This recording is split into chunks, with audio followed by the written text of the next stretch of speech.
The smell of roasted turkey filled Mom's dining room, but the warmth stopped there. I sat at the far end of the table watching my brother Marcus hold court like he owned the place.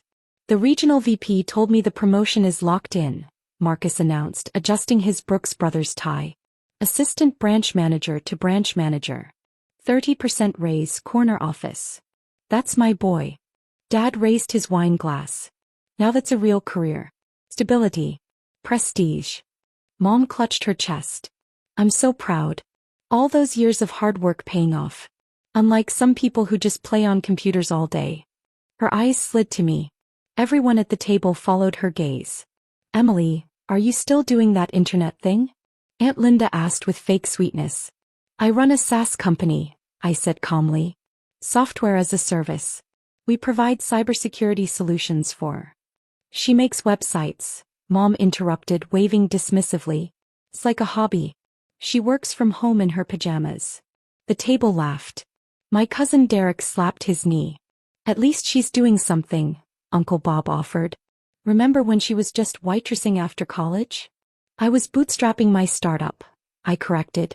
I needed flexible hours while I built the product. Look, Emily, Dad cut in. At 29, don't you think it's time to get serious? Marcus is 26 and already climbing the corporate ladder at First National Bank. Marcus smirked. No offense, sis, but how much can you really be making with your little website? I took a sip of water. Enough. Enough for what? Mom pressed. You're still driving that old Honda. Still renting that tiny apartment. Marcus just bought a condo. With your cosign, I reminded her quietly. Mom's face flushed. That's what parents do for children with real careers. Marcus jumped in. The bank is expanding. First National is acquiring smaller regional banks. My CEO, Richard Thornton, is orchestrating multi-billion-dollar deals. He invited me to the executive Christmas gala next week. Usually only for senior management. See. Dad pointed at Marcus, then at me. That's called opportunity. That's called being taken seriously. What does your boss think of you, Emily? Aunt Linda asked. I don't have a boss, I said. I'm the CEO. The table exploded into laughter. CEO of what? Derek wheezed. Your laptop. She means she's self-employed, Mom explained. It's cute that she calls herself that. Marcus leaned back, grinning. I'm all for entrepreneurship. But there's a difference between a lemonade stand and an actual business. How many employees do you have? 42. More laughter. Emily, lying doesn't help, Mom said. If you had 42 employees, you'd need an office payroll. I have all of that, I said. Fully remote. Distributed team across 8 states. CFO, CTO, VP of sales. This is getting out of hand, Dad interrupted. These fantasies aren't healthy. You need to face reality. Get a real job. Stop playing pretend entrepreneur. My phone buzzed. A text from my CFO. Thornton deal closing, doc signed. Wire transfer confirmed. We own First National. I looked at my family. At Marcus smirking. At Mom's disappointed face. At Dad shaking his head. I think I'll skip dessert, I said, standing. I need to prepare for next week. Prepare for what? Mom asked. More computer games? The First National Bank Executive Gala, I said. I received an invitation too. Marcus laughed. That's invite only for executives and major stakeholders. You can't just crash. I'm not crashing, I said, grabbing my coat. I was invited. See you there, Marcus. I left before anyone could respond. The week before the gala was busy. Finalizing acquisition paperwork, coordinating with legal, preparing integration strategy. My CTO James flew in from Seattle. My CFO Patricia arrived from Boston. Are you sure you want to do the announcement yourself? Patricia asked. We could have Thornton handle it. No, I said firmly.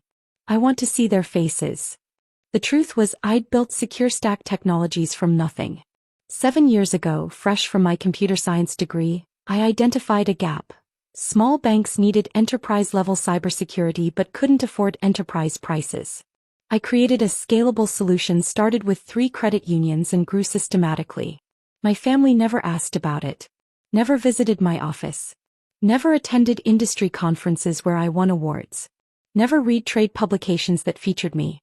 They saw a girl in yoga pants on a laptop and decided that was the whole story. Meanwhile, Marcus got a junior position at First National with his mediocre business degree, and suddenly he was the golden child. Every family dinner became a Marcus appreciation session. When I signed a $50 million Series B funding round 2 years ago, I didn't mention it at Thanksgiving. They wouldn't have believed me. When Forbes featured SecureStack in their 30 Under 30, I didn't bring it to Christmas. Mom would have made it about Marcus. And when Richard Thornton reached out 6 months ago about acquiring my company for $340 million, I definitely kept quiet.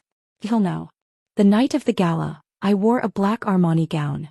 Patricia and James met me at the Four Seasons where First National had rented the entire ballroom. "You look terrifying," James said. "Like a Bond villain who wins."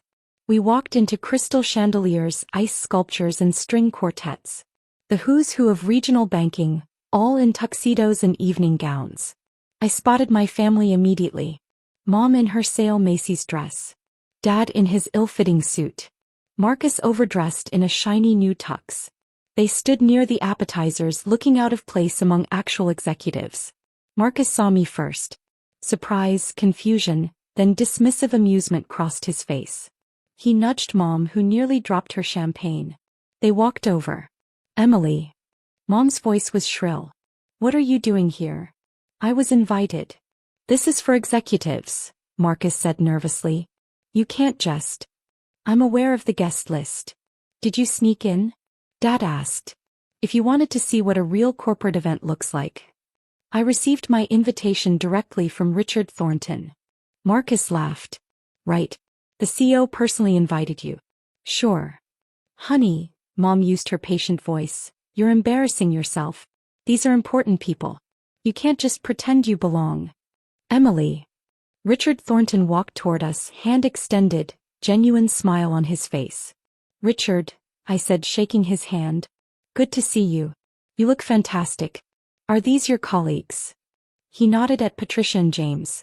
"My CFO Patricia Huang and my CTO James Morrison." Thornton shook their hands enthusiastically. "Brilliant people.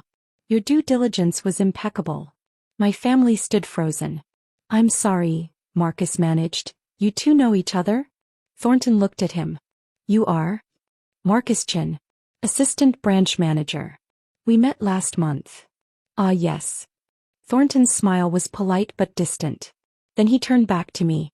"Emily, before the announcement I wanted to make sure you're comfortable. This is your night as much as mine." "I'm ready," I said. Mom found her voice.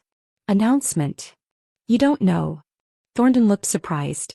"Emily didn't tell you?" "Tell us what?" Dad asked. "I should let her explain.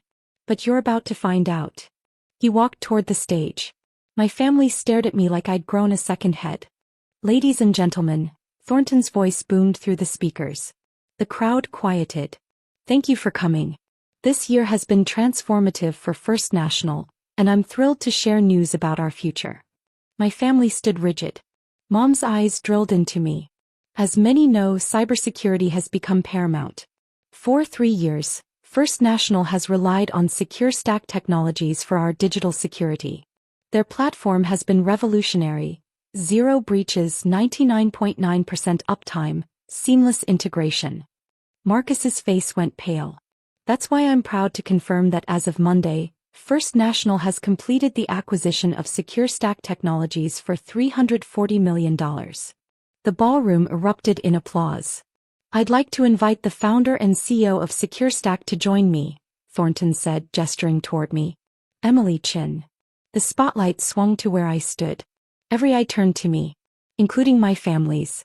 I walked toward the stage, heels clicking on marble. The crowd parted. I climbed the steps and shook Thornton's hand for the cameras. "Emily will join First National's executive team as Chief Technology Officer, overseeing all digital innovation across our network.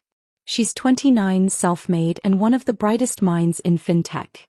Standing ovation. From the stage I could see my family perfectly. Dad's mouth hanging open.